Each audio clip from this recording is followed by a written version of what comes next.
Hi everyone, this is Ashley Lateki Ellenboss with Sky House Herb School and Apothecary at my new space, my teaching kitchen, which we'll be using a lot of in these coming months and years. And so today I'll just be demonstrating a few things, and I'll be talking about my two favorite, most indispensable herbs. These are herbs that everyone should have. You probably already do, and I'll talk a little bit about why I think these two herbs are the most important. But I wanted to start off with sharing a comic that I found. I was going through some of my old books, and this is one of my favorite, The Green Pharmacy by Jim Duke, who I had the good fortune to study with when I was in herb school. And I was just flipping through, and this comic fell out that I guess I had clipped when I was in herb school. And I wanted to share it with you because I thought it was really, really funny. So I'll just show you the images. It's a gentleman who's going to the doctor. So let me tell you a little bit. I'll read to you what the comic says. It says, Cosmo Fishhawk, the doctor will see you now that you've been sitting here long enough to catch something contagious. And then he's sitting on the doctor's table and he's like, cough, cough. And the doctor's listening to him going, lucky we caught this nasty little bug in time for me to treat it. And he's scribbling notes. Guess I should be grateful for that, says the patient. And the doctor says, you're darn right. In a couple of days, it would have gone away by itself. So here it is again. It's from the comic Shoe. You can see here's the last one where he says, yeah, you're darn right. If in a couple of days, it would have gone away by itself. And so I just think that this is a really great comic because it's true. Most things that we encounter are things that will clear on its own, unless you have a compromised immune system or there's something else going on or it's something very serious. Most of the time, this is why herbal medicine, I think, is gaining such popularity, is because most of the time, simple home remedies can be something that can support that process of your body fighting off things in a very efficient and effective way. So the two herbs that I want to share with you are, ta-da, you probably know this one. This is ginger. And this one, da-da, garlic. Nothing fancy. I mean, you might have been like, oh gosh, I wonder what two herbs are going to be, most effective. But honestly, this is all you really need. You need garlic and ginger in your home at all times. So let's talk a little bit about the values and the properties of each of these. So we'll start with ginger. So ginger, the Latin name is Zingiber officinalis. It's an official medicine and has been used for centuries for all sorts of different maladies. What I like about ginger is that it has a lot of different activities, and let me just list off a few. So it is anti-inflammatory, which can be used for a variety of inflammatory diseases, for injuries, muscle strains, things like that. It is also antibacterial, so it has some properties that will help it to take care of bacterial infections. I think it is antiviral as well, but it definitely packs a strong punch with all of the volatile oils, and most volatile oils are both antibacterial and antiviral. The other great thing about ginger is that it is antispasmodic, which means that it helps with cramps. And so, one of the ways that ginger really shows up strong is if you just have like a tummy ache, right? Maybe you feel gassy and you feel bloated, like you feel like something's not right, but it's not worth going to the doctor. You just know that maybe you ate something wrong, you haven't been eating well, your digestive fire is low, maybe from stress. So ginger is just a great remedy to warm up the stomach and to stop cramps and spasms. In the same way, it can also be really helpful for menstrual cramps because, a lot of times women will have slight to very severe menstrual cramps, and that's just due to a lack of blood flow or stagnation often in the blood flow in the body and through the menses.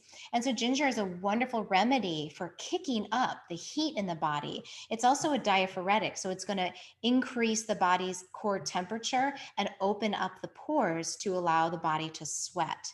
So, if you think about wanting to move blood and move energy, move chi, ginger is a really good one. And I will say that fresh ginger, like I have in my hand, this root, is going to be a little bit less drying than dry ginger, which tends to be a little more hot and dry. And fresh ginger is hot and dry as well, but it's not going to be as as intense. So if you don't have fresh ginger, you can use dry ginger for these different uses as well.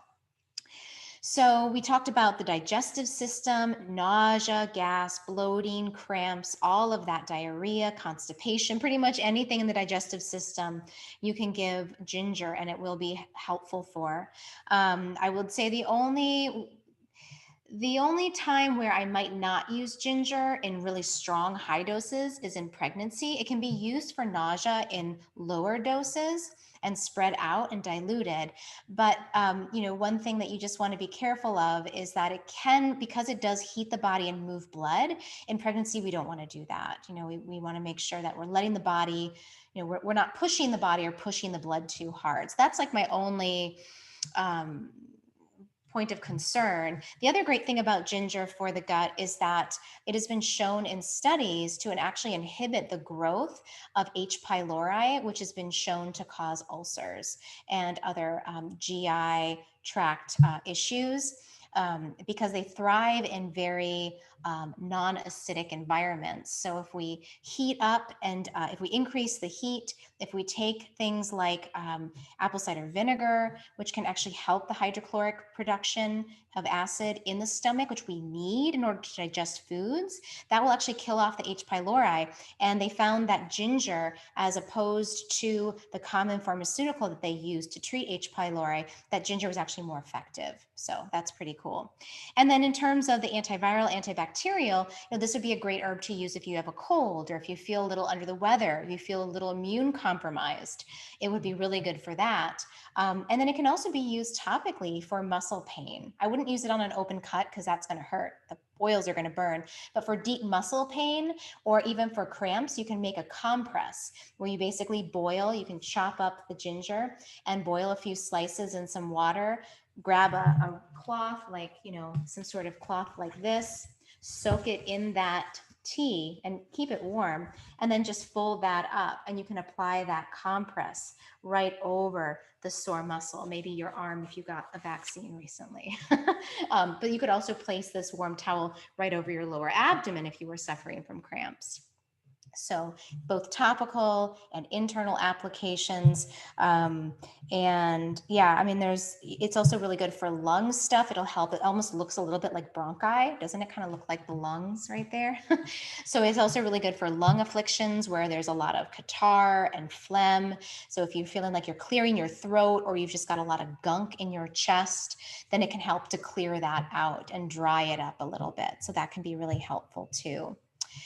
So that's ginger. Now let's talk about garlic, Allium sativa. So this is a really, really great plant as well. We're using the root bulb.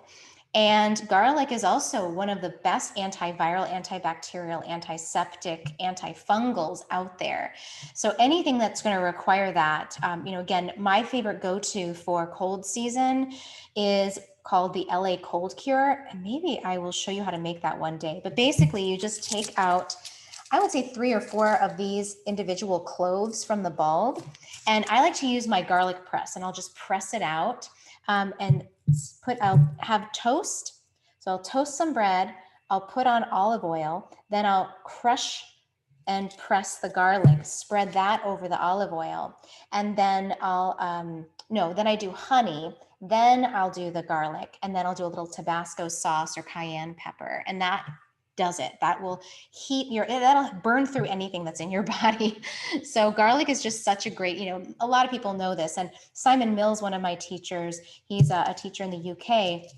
He would do a garlic sweat. That's what he would teach his students to do. So just like eat a ton of raw garlic, and you can crush it up and eat it in a spoonful of honey, and do that every few hours. And then what he would do is he would have his students take a really hot bath or hot shower, and then wrap their bodies in warm blankets and just try to sweat through the night and just try to sweat out what was ever going on. And that was he said, tried and true method. And I've done that. I haven't done it with the towels before, but I've definitely eaten tons of raw garlic, taken hot baths and showers. And you can just feel, not only can you feel and smell the garlic coming out of your pores, but you can also feel your body really, really active and working to clear out whatever pathogens might be in there. The other way I like to use garlic is as a steam, and I'll actually do that with garlic and ginger, and then maybe some different essential oils. So essentially what you would do is you would get a large pot of water, boil it up, and then I like to use, again, a garlic press. It's easier than trying to chop it. And I would press some garlic, put in some drops of a eucalyptus essential oil, maybe some tea tree, throw in maybe some peppermint leaves, and then do a steam and put a towel. You would just like take a large bowl or a large pot, put a towel over your head like this, and then you're just going to breathe in that steam. And that's a really, really nice way to clear the lungs, to get these antibacterial compounds into your lungs. So if you feel like, some of us have weaker lungs, and so when we get sick, everything tends to settle in the chest. So if you're one of those people, don't wait until it does that. Try to do these steams and eat a bunch of garlic before it settles in. And garlic is processed, the sulfur compounds are actually processed through the lungs. So what you can do for fun is to take a garlic clove and rub it on the bottom of your foot. And then within about 15 minutes to half an hour, you'll taste it in your mouth because it's getting processed and moved out through the lungs, and you'll be able to smell it. And other people will smell it on your breath. Even if you just rub it on your foot, it goes into the bloodstream and it gets cleared out through the lungs, like most sulfur compounds do. So that's pretty cool to know as well. And so for babies, what I would do for my children when they were sick is I would take garlic, press it, run a hot shower, steam up the bathroom, and then I would put a few cloves in like a sock and let that run, let that be underneath the falling water. So then the steam would fill up the whole bathroom, and it would have garlic and whatever other oils I might want to throw in there. And that's a really safe way to help babies with congestion. Garlic's great for cooking. It does lose some of its active compounds when you cook it and heat it. So, really the best medicine, if you're really looking for the antiviral, antibacterial, is to eat it raw. However, for heart disease and hypertension and high cholesterol, studies seem to show that cooked garlic might actually be better. So they have aged garlic that you can buy in capsules that don't have a big smell, but you can also just add more garlic to your food, and that's a nice way to use it as a anti-sclerotic to help reduce atherosclerosis, or the hardening of the arteries, and also help to decrease cholesterol and high blood pressure levels. So pretty neat stuff. Garlic topically, I don't really use it. It's not necessary. It's really a great food. And so, so those are just a few quick remedies. And then a few other things that I wanted to mention because of this nice comic strip, was that, again, most things that come through us will leave our bodies quickly.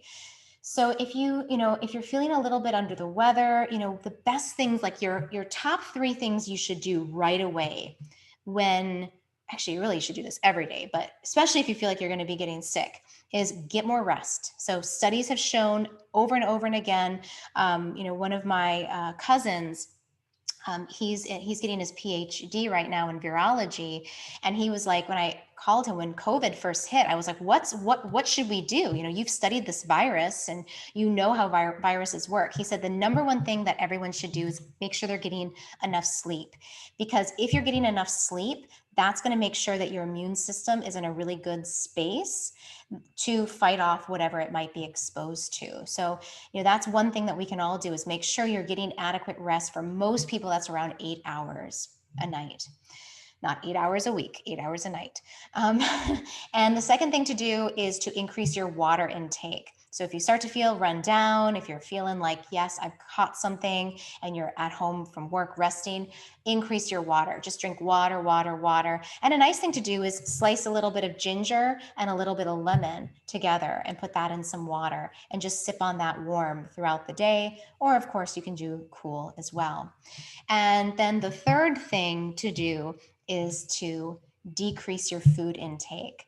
And so, they say feed a cold, starve a virus, starve a fever, feed a cold.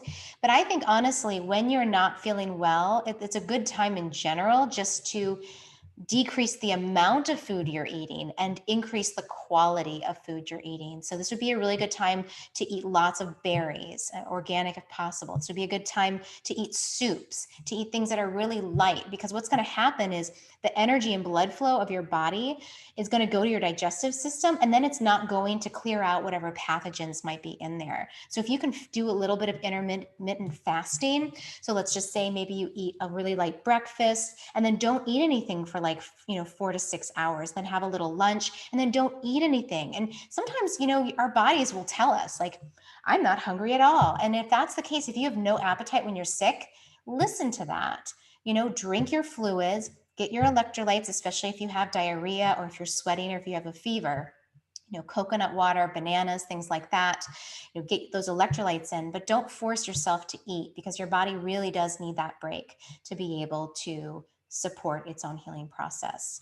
And then you can avoid this situation where you go to the doctors and you end up getting either sicker or, they give you something that is going to help you feel better for a few days when really it would have been gone if you had just stopped and rested. I know I'm probably preaching to the choir here. You all probably know that, but just always helpful to maybe hear it again. So thank you so much for watching. Let me know what you think. What things do you do when you start to feel sick? And what are your favorite home remedies? What are the things that you always have on hand just in case you feel like something starts to get off in your body?